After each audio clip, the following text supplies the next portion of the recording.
If you couldn't see the movie, you could always read the comic. Hi everyone, welcome to today's video. Today I'm going to be briefly talking about the Marvel Super Specials. Now, the Marvel Super Specials series ran for 41 issues from 1977 to 1986. However, there was a precursor to the Super Specials, and that was Marvel Movie Premiere, produced by Marvel, illustrated by Marvel, but released through Charles Publishing. It is based on the 1975 film The Land That Time Forgot, starring Doug McClure. And this book has some of the best art I've ever seen in a 70s comic. 1970s art just hits different. The first issue, number 1, produced by Marvel, was Kiss. It's 1977. Kiss is like the #1 band in the world. And one of the marketing gimmicks was they claimed that some of the blood from the band was actually mixed in with the red ink, and it was Kiss. Kiss could get away with that at the time. Now, initially, they started off doing one-shot stories. Conan, they did 2, issues 2 and 9. They did a Legends of Mystic Realm, some type of elf world type of story, Star-Lord. But then in issue number 6, they really kind of started branching off into doing movie adaptations. And one of the first licenses that they got was Jaws 2. The artwork in the book actually isn't bad, and it actually makes the story a little more exciting than what we actually got in the film. Throughout the 80s, Marvel got the licenses for all of the big films. They got Raiders of the Lost Ark, Star Trek the Motion Picture, Dragon Slayer, Empire Strikes Back, and one of my personal favorites, Rock and Rule, which I still have. Now, Rock and Rule has the distinction of not having been illustrated by Marvel artists.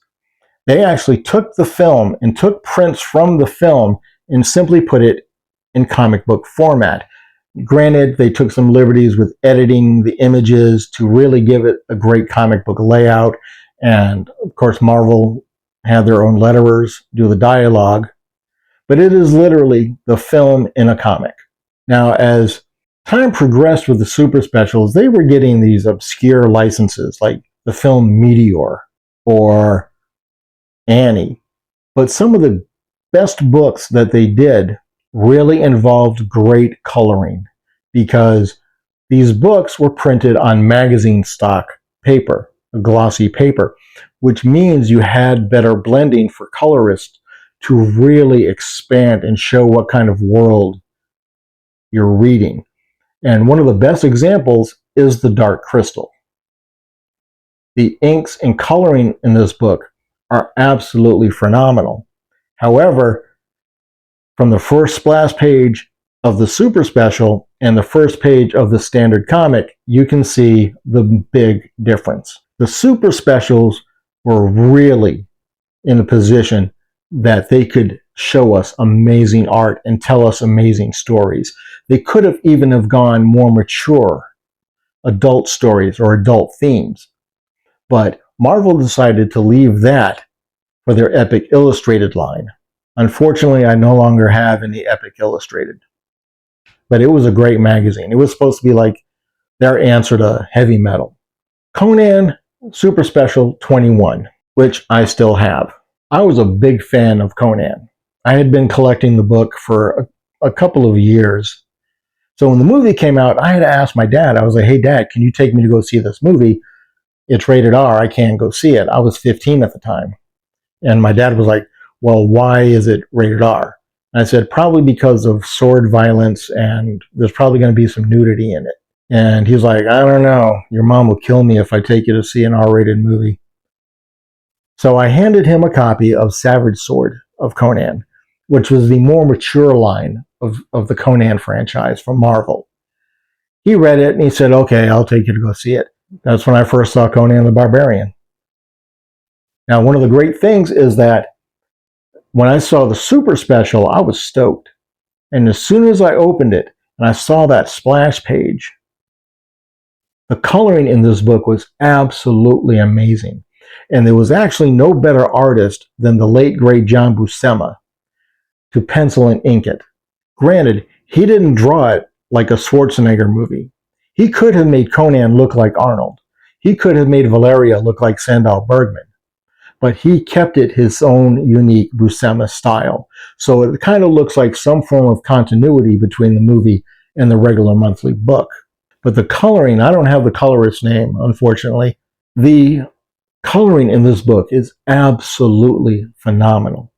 But unfortunately, just like The Dark Crystal, all this coloring went away as soon as they published it in a 4-color format. But it is very, very solid. And they actually had to edit a little bit for the comic, for the super special, because Marvel, they weren't going to draw the whole cannibalistic orgy scene that's in the movie, where Conan and his companions go in and they rescue the princess. They simplified it where they were just able to sneak in, they fight a couple ogres, and they run away with the princess. The ending was also changed a bit, where instead of Conan going to the temple and cutting Thulsa Doom's head off and throwing it down to his followers, Conan just runs him through with a sword. And it seemed a bit anticlimactic. But then again, Marvel, even though these magazines were magazines and didn't fall under the Comic Code of Authority, Marvel still toned it down. But nonetheless, the coloring in this book is absolutely phenomenal. The same cannot be said about Conan the Destroyer. Once again, John Buscema came in with pen and inks, but they simply turned it into a 4-color issue, which is a shame because I would love to have seen the same kind of love and attention given to this one as they did the first one. Throughout the course of the super specials, they were able to get one really big artist, Al Williamson. Al Williamson was able to come in and he did The Empire Strikes Back, Return of the Jedi, and Blade Runner.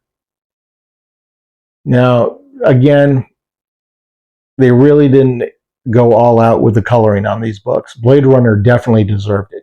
But Marvel at some point decided not to go that route in order to cut costs. One bit of controversy with the super specials is that Marvel released Return of the Jedi about a month prior to the actual film being released. And that caused a lot of tension between Lucasfilm and Marvel. Marvel had to recall all of the books. And Return of the Jedi is actually fetching a decent price if you can find one, like $200, because it's the first appearance of Palpatine. Or maybe you have a early release version of the book. But the Marvel Super Specials stand out to me because it really allowed artists to expand the horizon of what a comic book is. And the greatest example, I'll say again, was The Dark Crystal. It is a beautiful book. It's almost even more beautiful than Conan Super Special 21. A lot of love and care went into these books to really give the reader an experience to enjoy while they're looking at it. But if you have the opportunity to pick up super specials, go to your local shop, go to a convention, look for the super specials. My recommendation is Dark Crystal, issue 21, just for the sheer beauty of the art alone in this book. The final issue was issue 41, and it was based on the Universal film Howard the Duck. The book, just like the movie, was absolutely horrible. And it was a really very sad way for the super specials to go out. The Marvel Super Specials do hold a special place in my heart. I used to love reading them. I used to see what movie they were going to put their spin on. And many times it would have resulted in me not having to go to the movies, which I wish I had known prior to going to see Howard the Duck. But pick up some super specials, treat yourself, because these are just amazing books to read.